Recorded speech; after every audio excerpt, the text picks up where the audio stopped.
Hi everyone, in this video I'm going to show you how we can add a new place on Google Map. If you found the video helpful, please like it, leave a comment and subscribe. Now let's get started.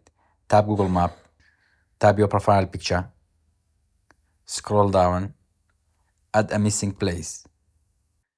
Place name, for example, ENG-School Cafe. Category, food and drink, coffee shop.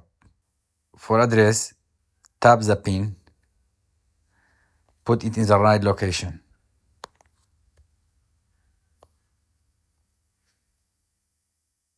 For example, here. Done. Add address. For example, Erbil, Iraq. Done. Scroll down. Add more details. You can add more information such as located within, opening hours, contact number, website. Even you can add photos. Just submit. Okay. Now your request is submitted. Google review to confirm your request. That's all. Have a nice time.